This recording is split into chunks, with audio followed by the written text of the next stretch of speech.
Welcome to special analysis. నేను రమ్మంటవా. ఈ రోజు అనాలిసిస్ లో భాగంగా మనం తీసుకోబోతున్న టాపిక్ ఏంటంటే, ఈ రోజు అనాలిసిస్ కి నేను ఒక టైటిల్ పెడతాం జరిగింది. ఇలాగైతే కూటమిని కొట్టలేం, వైసీపీలో అంతర్మదనం అని చెప్పేసి నేను టైటిల్ పెట్టున్నాను. ఆ అంశం గురించే మనం మాట్లాడుకునే ప్రయత్నం చేద్దాం. ఇక్కడ వైఎస్ఆర్సీపీలో ఒక సీరియస్ చర్చ జరుగుతోంది. ఏ అంశం గురించి చర్చ జరుగుతోందంటే, జగన్మోహన్ రెడ్డి పాదయాత్రకు సంబంధించి. ఆల్మోస్ట్ జగన్మోహన్ రెడ్డి తన పాదయాత్ర ఎప్పటి నుంచి ఆల్మోస్ట్ 1 year గా దీన్ని ప్రకటిస్తూనే ఉన్నారు. ఆయన ఈ రేపు మాపు అన్నట్టుగా ప్రకటిస్తూ ఉన్నారు. బట్ ఇటీవల కాలంలో మాత్రం దానికి సంబంధించి ఒక క్లారిటీగా ఆల్మోస్ట్ టీడీపీ వచ్చి ఇంకొక 4 రోజుల్లో 2 నెలలు పూర్తిగా వస్తున్నాయి కూటమి ప్రభుత్వం అధికారంలోకి వచ్చి. ఇక ఆల్రెడీ 2 ఏళ్ళు అయిపోయింది. ఇక నేను పాదయాత్ర స్టార్ట్ అయ్యేలోపు ఇంకొక 6 నెలలు అట్లా పడుతుంది. మీరు కళ్ళు మూసుకున్నారంటే 3 ఏళ్ళు ఊరికి అలా కళ్ళు మూసుకుంటే అయిపోతుందని చాలా ధీమాగా తన పార్టీ శ్రేణులకి బూస్ట్ ఇచ్చే ప్రయత్నం చేస్తున్నారు. జగన్మోహన్ రెడ్డి వైపు నుంచి దాన్ని వెల్కమ్ చేయాల్సిందే. ఆయన బ్లంట్గా ఎలా ఉన్నారంటే, వన్స్ పాదయాత్ర స్టార్ట్ అయితే ప్రతిరోజు చంద్రబాబు నాయుడికి చుక్కలు చూపిస్తాను, ప్రతిరోజు సినిమా చూపిస్తాను, ఆల్మోస్ట్ మనం అధికారంలోకి వచ్చేసినట్టే అని చెప్తా ఉన్నారు ఆయన.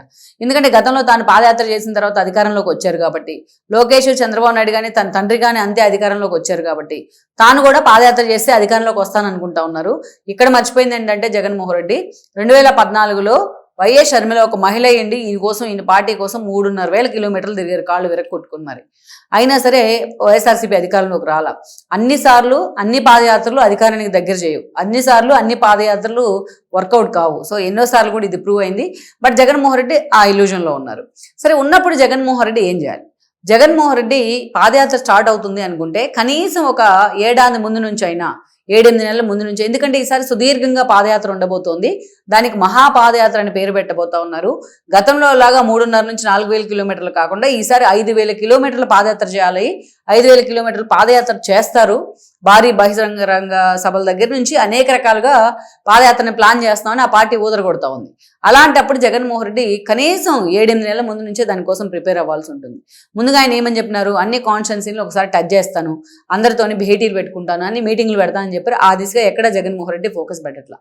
అండ్ వన్ మోర్ ఏంటంటే, చాలా మంది ఇక్కడ మాత్రం జగన్మోహన్ రెడ్డి మీద వ్యతిరేకత ఉంది. ఎందుకంటే ఆయన పార్టీ ఓడిపోయిన తర్వాత 11 సీట్లకే పరిమితమైన తర్వాత ఎక్కడో కొంతమంది జగన్మోహన్ రెడ్డి 1-to-1 కలిసే ప్రయత్నం చేయడం, అది కూడా బలవంతంగా అపాయింట్మెంట్లు తీసుకొని, లేకపోతే ఎక్కడో కొంతమంది తమ బాధ ఉంటే వచ్చి సజ్జల లాంటి వాళ్ళకి చెప్పుకోవడం, ఇది తప్ప జగన్మోహన్ రెడ్డి కొన్ని ప్రభుత్వ వ్యతిరేక విధానాల మీద ఆయన ప్రోగ్రాము ఇవ్వడం.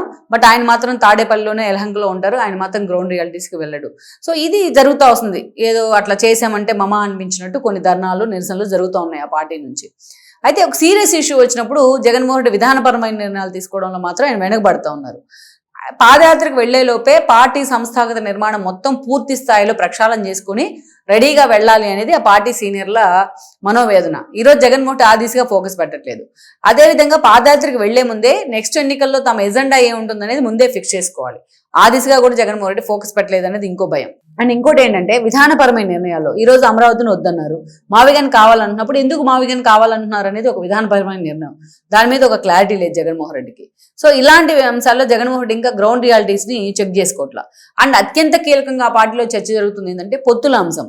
ఈరోజు కూటమి కలిసి ఉన్న రోజులు ప్రభుత్వ వ్యతిరేక ఓటు చీలే అవకాశమే లేదు, అది మనం రాసివచ్చు.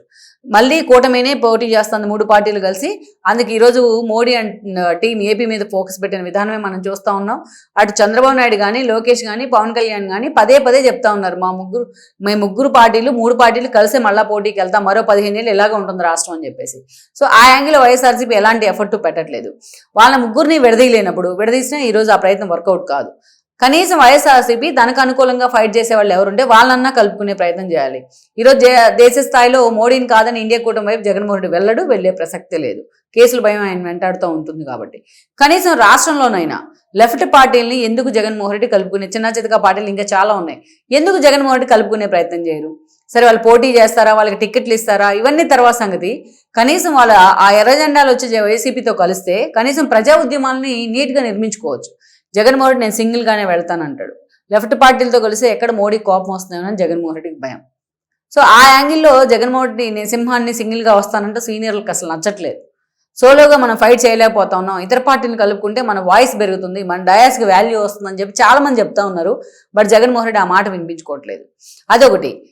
ఇంకా జగన్మోహన్ రెడ్డి ఆల్మోస్ట్ 2 ఏళ్లుగా వర్కౌట్ చేస్తున్నా చాలా చోట్ల నియోజకవర్గాలకి ఇన్ఛార్జీలను నియమించాల. చాలా చోట్ల జగన్మోహన్ రెడ్డి ప్రోగ్రామ్ కాల్ఫర్ చేస్తే వాళ్ళు వచ్చి రోడ్డు ఎక్కే ప్రయత్నం చేయట్లేదు. లైక్ మనం చెప్పుకున్నాం నిన్న గన్నవరం అండ్ గుడివాడలో ఒక్క కార్యక్రమం పార్టీ తరపున చేస్తున్న కార్యక్రమం లేదు. వాళ్ళిద్దరు ఇన్యాక్టివ్ అయ్యారు కేసుల వల్ల కావచ్చు, జైల్లోకి వెళ్ళి రావడం వల్ల కావచ్చు, అటు వంశీ కానీ ఇటు నాని కానీ. ఇలాంటి కాన్స్టిట్యున్సీస్ చాలా ఉన్నాయి. లైక్ ఒక కుప్పం కానీ, ఒక మంగళగిరి కానీ, అదేవిధంగా ఒక టెక్కల్ కానీ. సరైన నేతే లేడు ఈరోజు వైఎస్ఆర్సీపీకి ఇలాంటి కాన్స్టిట్యున్సీస్లో. బట్ జగన్మోహన్ రెడ్డి ఇంకా నిమ్మకి నీరెత్తినట్లే ఉన్నారు. రేపు పాదయాత్ర స్టార్ట్ చేస్తే ఆ నియోజకవర్గంలో పాదయాత్రను ఎవరు పర్సూ చేయాలి? నడిపించే నాయకుడు లేకుండా, డైరెక్షన్ ఇచ్చే నేత లేకుండా ఎవరు క్యాడర్ అంతా పాదయాత్రలో పాల్గొంటుంది? పాదయాత్రను ఎలా సక్సెస్ చేస్తుంది? సో ఇది ఆ పార్టీని సలుపుతా ఉంది. ఇట్లాంటి అంశాలన్నీ కూడా ఇబ్బంది పెడతా ఉన్నాయి. అండ్ ఇంకొక అంశం ఏంటంటే అసెంబ్లీకి వెళ్ళకపోవడం అనేది చాలా కోపంగా ఉన్నారు. కేవలం ఎమ్మెల్యేలే చాలా మంది వ్యతిరేకిస్తూ వాళ్ళు దొంగ సంతకాలు పెట్టి శాలరీలు తీసుకుంటా ఉన్నారు. అలాంటిది మిగతా నేతలు కూడా చాలా మందికి దీంట్లో అభిప్రాయ భేదాలు ఉన్నాయి జగన్మోహన్ రెడ్డి అసెంబ్లీకి వెళ్ళకపోవడం మీద. మన ప్రెస్ మీట్లో కూర్చొని నాకు మైక్ ఇవ్వరు కాబట్టి వెళ్తలేదు, లేకపోతే చిన్నపిల్లలు నాకు చాక్లెట్ ఇస్తేనే స్కూల్కి వెళ్తా అన్నట్టుగా చెప్తే ఎవడు నమ్మడు. నాకు ప్రతిపక్ష నేత హోదా ఇవ్వట్లేదు, ఇవన్నీ కన్విన్స్ చేయాలి. జనం అంత ఈజీగా నమ్మరు. ఇవన్నీ మీరు వెళ్తే కదా తర్వాత సంగతి చూసుకోవచ్చు అంటారు. సో ఇలాంటి విషయాలు, ఇది విధానపరమైన నిర్ణయం. మరి ఇలాంటి విషయాల్లో జనానికి ఏం చెప్పాలి అనేది ఒక క్లారిటీ ఉండాలి. గతంలో అంటే పీకే లాంటి ఒక టీం ఉంది, వాళ్ళు ఎగ్జిక్యూట్ చేసుకుంటూ పోతే ఈయన దాని ప్రకారం నడుచుకుంటూ వెళ్ళాడు. ఈరోజు ఆ టీము లేదు. గతంలో పార్టీని చూసుకోవడానికి తన తల్లిలో చెల్లో ఉండేది, ఈరోజు వాళ్ళిద్దరిని వ్యతిరేకించుకున్నారు. తాను పూర్తి స్థాయిలో గ్రౌండ్లో ఉంటే పార్టీని పర్సూ చేయడానికి ఆర్థికంగా అన్ని రకాలుగా అండదండలు అన్ని దానికి విజయసాయిరెడ్డి, వేమిరెడ్డి, మేకపాటి ఇలాంటి నేతలంతా ఉన్నారు. ఈరోజు వాళ్ళు ఎవ్వరూ జగన్మోహన్ రెడ్డితో లేరు. సో ఇన్ని పాదయాత్రకు వెళ్లే ముందు జగన్మోహన్ రెడ్డికి ఇన్ని ఉన్నాయి. ఇప్పుడు దాకా నేను చెప్పిన కేవలం టిప్ ఆఫ్ ఐస్బర్గ్ మాత్రమే. ఇన్ని సమస్యలు ఉన్నాయి. కనీసం ఇలాంటప్పుడైనా లెఫ్ట్ పార్టీని కలుపుకోండి, లెఫ్ట్ పార్టీతో కలిసి వాయిస్ వినిపించండి అని మొత్తుకుంటా ఉన్నారు ఆ పార్టీ నేతలు. కానీ జగన్మోహన్ రెడ్డి మాత్రం ఒప్పుకోవట్లా, అసలు అందుకు అంగీకరించట్లా. అండ్ ఇంకొక కీలకమైన అంశం ఏంటంటే నిజంగా రాష్ట్రంలో ఒక క్రైసిస్ ఉన్నప్పుడు, ఒక ఇబ్బంది వచ్చినప్పుడు, ప్రభుత్వం వైపు నుంచి అనేక లోపాలు ఉన్నప్పుడు వాటిని క్యాష్ చేసుకోవాల్సిన సందర్భం ప్రతిపక్ష పార్టీది. వాటిని కనీసం హైలైట్ చేస్తే జనంలోంచి కొంత వాళ్ళకి శాంటిటీ అన్న వస్తుంది ప్రతిపక్షానికి. ఇప్పుడు ప్రజెంట్ మనం చూసాం, ఒక 5-6 రోజుల పాటు పెట్రోల్ డీజిల్ కొరతతో రాష్ట్రం నిజంగానే ఇబ్బంది పడింది. రాష్ట్ర ప్రజలు కూడా ఇబ్బంది పడ్డారు. కరెక్ట్గా ఆ టైంలో వెళ్ళి జగన్మోహన్ లండన్లో కూర్చున్నారు. పార్టీ శ్రేణులు ఎలా గైడ్ చేయాలి, ఎలా చేయాలి అనేది కూడా ఎవరూ లేరు అక్కడ గైడ్ చేయడానికి. ఎప్పుడో సజ్జలు ప్రెస్ మీట్ పెట్టిన తర్వాత ఆయన కాల్ఫర్ చేస్తేనే 2-3 ఏదో ఎమ్మెల్యే అభ్యర్థులు రోడ్డు మీదకి వచ్చి హడావిడి చేశారు. దాన్ని ఏ స్థాయిలో తీసుకెళ్ళాలి ఆ అంశాన్ని? 5 రోజుల పాటు జనం క్యూలో నిలబడితే నిజం ఫోటోల్లో కూడా చూస్తున్నాం కదా మనం వాస్తవం. సో అలా నిర్ణయాలని సరిగ్గా వాటిని ఇంప్లిమెంట్ చేయడం, తీసుకోవడం ఒక ఎత్తు, వాటిని ప్లాన్ చేయడం ఒక ఎత్తు, వాటిని ఎగ్జిక్యూట్ చేసి ఇంప్లిమెంట్ చేసి గ్రౌండ్ చేయడం ఇంకొక ఎత్తు. వీటన్నిటిలో ఒక టీం అంటూ జగన్మోహన్ రెడ్డి దగ్గర లేకుండా పోతా ఉంది. ఇక టీడీపీ నుంచి కొంతమంది సఫికేషన్ ఎదుర్కొంటున్న వాళ్ళు, టీడీపీలోకి వెళ్ళి సఫికేషన్ ఎదుర్కొంటున్న వాళ్ళు కొంతమంది ఉన్నారు. ప్రతిపక్షంలో ఉన్నప్పుడు వాళ్ళకి ఏదో ఒక హామీ ఇచ్చి వాళ్ళ పార్టీలోకి తీసుకోవాల్సిన బాధ్యత ఉంది. వెళ్ళిన నేతలు చాలా మంది వైఎస్ఆర్సీపీలో ఉండుంటే బాగుండేది అనుకున్న కొంతమంది ఒకరిద్దరు ఉన్నారు. వాళ్ళని తీసుకొస్తే బాగుంటుంది అన్నది సీనియర్లో జరుగుతున్న చర్చ. బట్ జగన్మోహన్ రెడ్డి ఇవన్నీ ఏం పట్టించుకోడు. ఓన్లీ 3 hours ప్రెస్ మీట్ వారానికి ఒకసారి, వారం అంతా సరిపడా ఫీడ్ ఇస్తాడు ఆ 3 రోజుల ప్రెస్ మీట్లో, లేకపోతే ట్రోలింగ్ గురవుతారు. సో ఇవన్నీ వైఎస్ఆర్సీపీ శ్రేణుల్లో, వైఎస్ఆర్సీపీ నేతల్లో పూర్తిగా జరుగుతున్న చర్చ ఇది, సీనియర్ నేతల్లో. సో ఇవన్నీ గ్రౌండ్ చేసుకుంటేనే జగన్మోహన్ రెడ్డి పార్టీకి కానీ ఆయన ద్వారా మనకు కానీ ఎంతో కొంత భవిష్యత్తు ఉంటుంది అని కూడా వాళ్ళు అనుకుంటా ఉన్నారు. అందుకే మనం చూసినట్లయితే ఇలాగుంటే మాత్రం, ఇలా మనం ఏదో ఒక ఇష్యూని హైలైట్ చేసి దాన్ని కాడి కింద పడేస్తే కూటమిని ఎక్కడ మనం బ్రేక్ చేయలేం, కూటమిని ఓవర్కమ్ చేయలేం అన్న చర్చ ఆ పార్టీలో జరుగుతోంది. ఇలాగైతే మనం ఫెయిల్ అవుతామని వాళ్ళు నిజంగానే చాలా మంది సీనియర్లు చర్చించుకుంటా ఉన్నారు, మనతో కూడా చర్చిస్తూ ఉన్నారు. అందుకే ఈ వీడియో చేయాలనిపించింది.